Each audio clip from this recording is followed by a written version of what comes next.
Dia 153, 2 Samuel, capítulo 19, versículo 11 ao capítulo 20, versículo 13. Então o rei Davi mandou dizer aos sacerdotes Adoc e Abiatar: Perguntem aos anciãos de Judá, por que vocês seriam os últimos a trazer o rei de volta ao seu palácio, visto que aquilo que todo Israel dizia já chegou aos ouvidos do rei?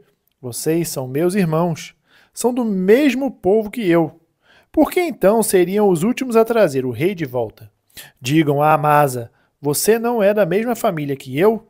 Que Deus me castigue se você não vier a ser para sempre comandante do meu exército em lugar de Joabe. Com isto, o rei moveu o coração de todos os homens de Judá como se fossem um só homem, e mandaram dizer ao rei: Volte com todos os seus servos. Então o rei voltou e chegou ao Jordão. E os homens de Judá foram a Gilgal para encontrar-se com o rei, a fim de fazê-lo passar o Jordão. Simei, filho de Gera, benjamita, que era de Baurim, apresentou-se e desceu com os homens de Judá a encontrar-se com o rei Davi. Com ele estavam 1000 homens de Benjamim, bem como Ziba, servo da casa de Saul, acompanhado de seus 15 filhos e seus 20 servos. Entraram no Jordão à vista do rei e o atravessaram para fazerem passar a casa real e para que fizessem o que lhe era agradável. Então Simei, filho de Gera, prostrou-se diante do rei quando este ia passar o Jordão e lhe disse: Que o meu senhor, o rei, não me tenha por culpado, nem se lembre do mal que este seu servo cometeu no dia em que o rei, meu senhor, saiu de Jerusalém. Que o rei não guarde isso em seu coração, porque este seu servo sabe que pecou. Por isso, de toda a casa de José, sou hoje o primeiro que veio encontrar-se com o rei, meu senhor. Então Abisai, filho de Zeruia, disse: Que fez? Ele amaldiçoou o ungido do Senhor. Porém Davi disse: Que tenho eu a ver com vocês, filhos de Zeruia? Querem agora se tornar meus adversários? Morreria alguém hoje em Israel? Será que eu não sei que hoje novamente sou rei sobre Israel? Então o rei disse a Simei: Você não será morto. E o rei jurou que seria assim. Também Mefibosete, filho de Saul, desceu a encontrar-se com o rei. Ele não tinha tratado dos pés, nem aparado a barba, nem lavado as roupas, desde o dia em que o rei tinha saído até o dia em que voltou em paz. Quando ele chegou de Jerusalém para encontrar-se com o rei, este lhe perguntou: Por que você não foi comigo, Mefibosete? Ele respondeu: Ó rei, meu senhor, o meu criado me enganou, porque este seu servo dizia: Vou mandar preparar um jumento e montarei nele para ir com o rei.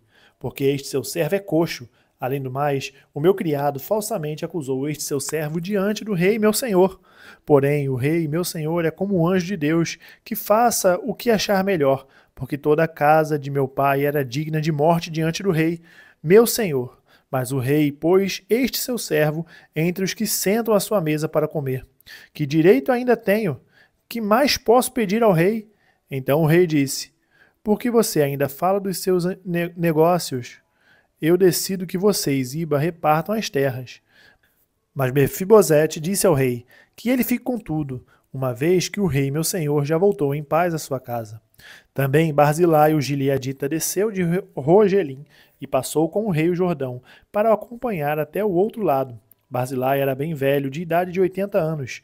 Ele havia sustentado o rei quando este estava em Maanaim, porque era um homem muito rico. O rei disse a Barzilai: Venha comigo e eu o sustentarei em Jerusalém. Mas Barzilai respondeu ao rei: Quantos serão ainda os dias dos anos da minha vida?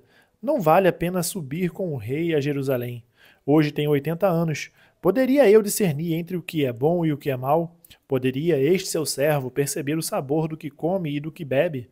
Poderia eu ainda ouvir a voz dos cantores e cantoras? E por que este seu servo se tornaria ainda um peso ao rei, meu senhor? Este seu servo irá com o rei só um pouco além do Jordão, porque o rei iria me retribuir com tal recompensa. Deixe que este seu servo volte, e morrerei na minha cidade, e serei sepultado junto de meu pai e de minha mãe. Mas aqui está o seu servo, Quimã. Deixe que ele passe com o rei, meu senhor. Faça por ele o que achar melhor. O rei respondeu: Quimã passará comigo, e eu farei por ele o que você achar melhor. E tudo o que você me pedir, isso farei por você. Todo o povo passou o Jordão, e o rei também passou. E o rei beijou Barzilai e o abençoou, e Barzilai voltou para casa. Dali o rei foi para Gilgal, e Quimã foi com ele. Todo o povo de Judá e metade do povo de Israel acompanharam o rei. Eis que todos os homens de Israel vieram falar com o rei e lhe disseram: Por que os nossos irmãos, os homens de Judá, roubaram o rei e trouxeram para este lado do Jordão com a casa dele e todos os servos de Davi? Então todos os homens de Judá responderam aos homens de Israel: Porque o rei é nosso parente, e por que estão irados por causa disso? Será que comemos à custa do rei, ou ele nos deu algum presente? E os homens de Israel responderam aos homens de Judá e disseram: Nós temos 10 vezes mais direitos sobre o rei do que vocês, e Davi é mais nosso do que de vocês. Por que então fizeram um pouco caso de nós? Não fomos nós os primeiros a falar em trazer o nosso rei de volta? Porém, a palavra dos homens de Judá foi mais dura do que as palavras dos homens de Israel. Aconteceu que estava ali um homem perverso, cujo nome era Seba, filho de Bicri, homem de Benjamim. Ele tocou a trombeta e disse: Não temos parte em Davi, nem herança no filho de Jessé, cada um para suas tendas, ó Israel. Então todos os homens de Israel se separaram de Davi e seguiram Seba, filho de Bicri, mas os homens de Judá se apegaram ao seu rei, conduzindo-o desde o Jordão até Jerusalém. E Davi foi para o seu palácio em Jerusalém. O rei tomou as 10 concubinas que tinha deixado para cuidar do palácio e as pôs em custódia e as sustentou, porém não teve relações com elas. Elas ficaram enclausuradas até o dia em que morreram, vivendo como viúvas. O rei disse a Amasa: Convoque para dentro de 3 dias os homens de Judá e apresente-se aqui. Amasa pediu para convocar os homens de Judá, mas demorou-se além do tempo que lhe havia sido dado. Então Davi disse a Abisai: Agora Seba, filho de Bicri, nos fará mais mal do que Absalão. Por isso, pegue os servos do seu senhor e vá atrás dele, para que não ache para si cidades fortificadas e nos escape. Então saíram com ele os soldados de Joabe, a guarda real e todos os valentes. Saíram de Jerusalém para perseguir Seba, filho de Bicri.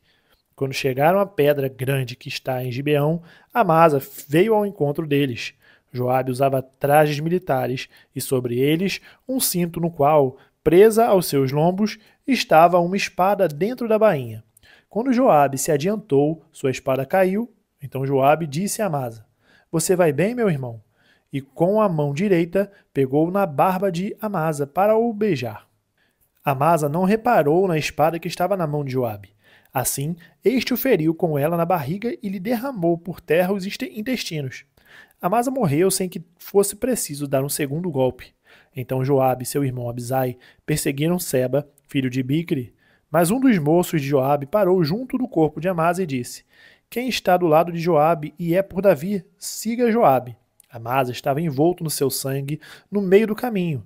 Quando o moço viu que todo o povo parava, arrastou Amasa do caminho para o campo e lançou um manto sobre ele, porque ele via que todo aquele que chegava perto dele parava. Depois que o corpo foi afastado do caminho, todos os homens seguiram Joabe para perseguirem Seba, filho de Bicri. João, capítulo 21, do versículo 1 ao 25. Depois disso, Jesus se manifestou outra vez aos discípulos, junto ao mar de Tiberíades. Foi assim que ele se manifestou. Estavam juntos Simão Pedro, Tomé, chamado Dídimo, Natanael, que era de Caná da Galileia, os filhos de Zebedeu, e mais 2 discípulos de Jesus.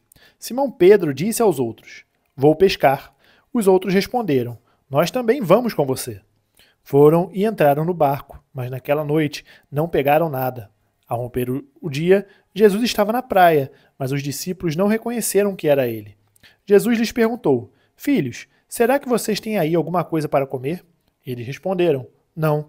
Então Jesus disse: Joguem a rede à direita do barco e vocês acharão. Assim fizeram e já não podiam puxar a rede, tão grande era a quantidade de peixes. E o discípulo a quem Jesus amava disse a Pedro: É o Senhor. Simão Pedro, ouvindo que era o Senhor, cingiu-se com a sua túnica porque tinha tirado a roupa e lançou-se ao mar. Os outros discípulos vieram no barquinho, puxando a rede com os peixes, porque estavam somente a uns 9 metros da margem. Ao saltarem em terra, viram ali umas brasas com peixe por cima e também havia pão. Jesus lhes disse: Tragam alguns dos peixes que vocês acabaram de pegar. Simão Pedro entrou no barco e arrastou a rede para a terra. A rede estava cheia com 153 grandes peixes. E mesmo sendo tantos peixes, a rede não se rompeu. Jesus disse a eles: Venham comer. Nenhum dos discípulos ousava perguntar: Quem é você? Porque sabiam que era o Senhor. Jesus veio, pegou o pão e deu a eles. Depois fez a mesma coisa com o peixe. E esta já era a terceira vez que Jesus se manifestava aos seus discípulos depois de ser ressuscitado dentre os mortos. Depois de terem comido, Jesus perguntou a Simão Pedro: Simão, filho de João, você me ama mais do que estes outros me amam? Ele respondeu: Sim, o Senhor sabe que eu o amo. Jesus lhe disse: Apacente os meus cordeiros. Jesus perguntou pela segunda vez: Simão, filho de João, você me ama? Ele respondeu: Sim, o Senhor sabe que eu o amo.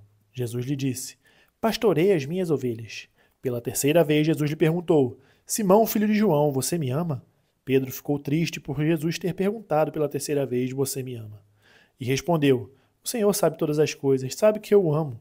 Jesus lhe disse: Apacente as minhas ovelhas. Em verdade lhe digo que quando era moço você se cingia e andava por onde queria.